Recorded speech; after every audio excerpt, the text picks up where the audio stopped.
kompetensi teknis ini untuk pelamar P2, P3 ini masuk pelamar khusus itu bersifat apa tadi SJT. Terus kemudian untuk formasi umum ini sama teknisnya dengan tahun 2021.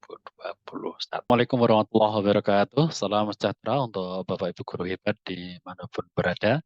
Pada kesempatan kali ini dengan saya berbagi informasi kaitannya dengan rekrutmen P3K Guru tahun 2023 ya. Sebelumnya saya mohon maaf karena tidak bisa berbagi informasi dengan Bapak Ibu semua dimanapun berada ya. Kurang lebih hampir 1 tahun ini karena kesibukan ya. Hari ini menindaklanjuti dari aduan beberapa pertanyaan dari teman-teman ini kaitannya dengan rekrutmen P3K Guru tahun 2023. Ini saya mencoba ini berbagi informasi kepada Bapak Ibu guru semua. Semoga harapannya bisa menjawab apa yang menjadi pertanyaan dari Bapak Ibu ya, khususnya ini untuk pelamar P2, P3 dan juga pelamar umum. Seperti yang sudah kita ketahui bahwasanya untuk rekrutmen P3K Guru tahun 2023 ini dibagi menjadi 4 kategori pelamar ya. Ada pelamar P1, P2, P3 dan 4. P1 sampai P3 ini masuk ke pelamar khusus, sedangkan P4 ini masuk ke pelamar umum, Bapak Ibu ya. Tadi ya saya di inbox ini banyak sekali yang menanyakan kaitannya dengan itu Bapak Ibu ya. Tes yang akan dilalui oleh teman-teman yang masuk kepada P2 dan juga P3 kira-kira seperti apa ya. Di sini saya mencari data ya informasi pertama ini dari Ditjen DTK yaitu Bu Nunuk Suryani ya. Mohon maaf ini suaranya lama nggak ngonten ini agak eh, apa ya agak nggak jelas ini. Mohon maaf sekali lagi.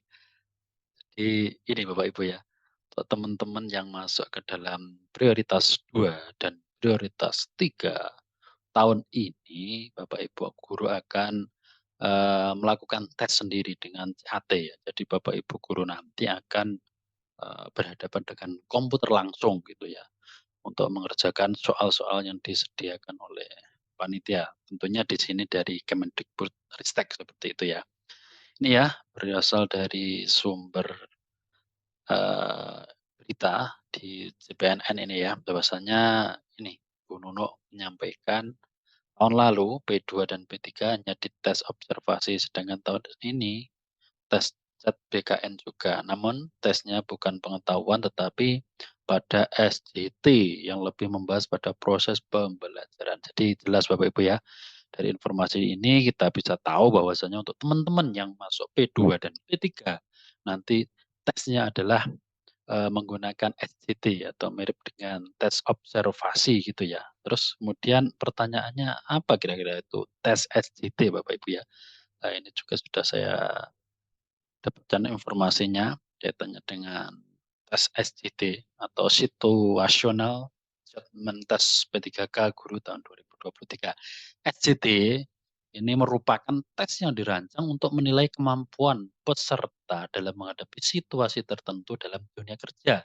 Situasi yang dimaksud tentunya berkaitan dengan tugas seorang guru dan situasi belajar mengajar di sekolah.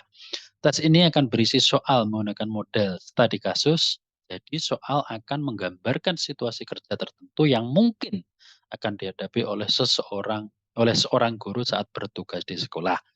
Peserta ini atau guru ini harus menjawab soal dengan menentukan sikap atau memutuskan apa yang harus dilakukan ketika berhadapan dengan situasi tersebut. Jawaban tersebut akan menentukan apakah peserta memang memiliki kompetensi guru yang dibutuhkan atau tidak. Jadi jelas Bapak Ibu ya, SJT ini untuk teman-teman yang P2, P3 ini soalnya kaitannya dengan apa ya, studi kasus ya. Mungkin Bapak Ibu akan dihadapkan dengan situasi seperti ini, terus kemudian sikap Bapak Ibu guru itu akan seperti apa gitu ya. Kalau yang sudah pernah tes di rekrutmen P3K 2021 ini mungkin soalnya mirip dengan itu ya, sosiokultural dan manajerial seperti itu ya, kurang lebih soalnya. Kalau tahun lalu ini yang dites adalah Bapak Kepala Sekolah dan juga guru seniornya, untuk tahun ini yang melakukan tes itu adalah Bapak Ibu guru sendiri ya, ini khususnya untuk pelamar P2 dan P3. Karena itu silahkan Bapak Ibu guru persiapkan dengan baik ya, insya Allah di channel ini saya akan bagikan nanti contoh-contoh soal SJT ya. Kemarin saya sudah mengumpulkan ini beberapa, soal SJT yang dikerjakan oleh Bapak Kepala Sekolah dan juga guru senior ya. Kurang lebih ada berapa kemarin ya, 100 soal ada mungkin saya ya, akan saya share di sini setelah video ini, seperti itu. Saya juga mendapat informasi lebih lanjut Bapak Ibu ya, kaitannya dengan apa ini, tes untuk teman-teman yang pelamar khusus P2, P3 ini dan juga perbedaannya dengan yang pelamar umum. Bentar ini saya share juga ini, ada pelamar umum. Coba saya besarkan dulu Bapak Ibu ya biar jelas. Ini ya, perbedaannya dengan ini teman-teman yang P2, P3 masuk formasi khusus dan juga untuk teman-teman yang P4 masuk formasi umum, di sini perbedaannya ya. Jadi nanti Bapak Ibu itu akan dihadapkan ya oleh soal-soal yang begitu banyak nanti di komputer ya, baik teman-teman yang dari pelamar khusus P2, P3 maupun dari pelamar umum ini ya, atau yang dari P4. Nah, yang pertama ini Bapak Ibu ya, pertama ada kompetensi teknis ini untuk pelamar umum, ini sama ya dengan apa itu, ujian yang Bapak Ibu mungkin pernah lakukan tahun 2021 kemarin ya, bahwasanya untuk kompetensi teknis nanti, untuk pelamar umum itu ada 90 soal, 90 soal ini terdiri dari itu ya, kaitannya dengan 4 kompetensi yang wajib dimiliki oleh guru, pedagogik, sosial, kepribadian, dan itu.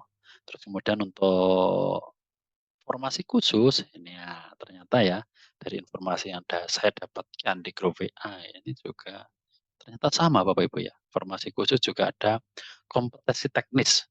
Bedanya apa dengan soal kompetensi teknis yang teman-teman formasi umum?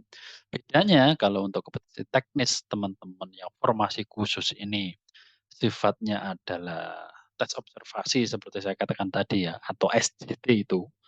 Totalnya 90 butir soal, terus kemudian, teman-teman untuk yang pelamar P2 dan P3 itu masing-masing, apa itu, masing-masing pilihan ganda A, B, C, D, dan E itu ada poinnya, yaitu 1 sampai 5. Beda dengan yang formasi umum. Formasi umum ini skornya hanya 1 ya, ada di A, B, C, atau D, atau yang E ya. Apabila jawabannya E terus kemudian dia menjawab A, maka nol untuk formasi umum ya. Tapi kalau untuk teman-teman yang formasi khusus P2 dan P3 nanti, A, B, C, D, E itu ada bobot nilainya sendiri-sendiri, ada rentang nilainya. Jadi tidak ada yang skornya itu nol.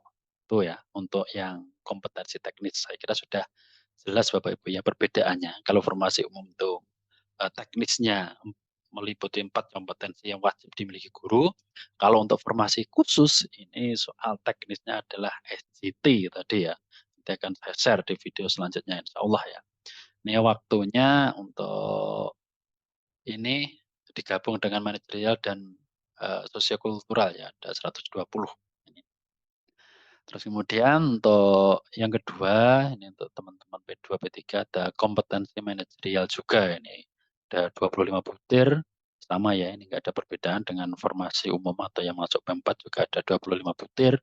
Ini pilihan gandanya nanti ada 4 A, B, C, D dan masing-masing, pilihan itu ada poinnya, kalau bisa Bapak Ibu harus mengumpulkan setinggi mungkin gitu ya. Kemudian yang ketiga kompetensi sosiokultural ini sama, formasi khusus dan formasi umum. Ada 20 butir soal, untuk yang umum juga dan poinnya sama juga, 1 sampai 4 ini Bapak Ibu milih apapun ada poinnya. Terbaik, jawaban terbaik itu nanti adalah 4 ini ya. Ini untuk ketiga kompetensi baik teknis, manajerial maupun sosiokultural atau sosial kultural ini adalah 120 menit Bapak Ibu ya.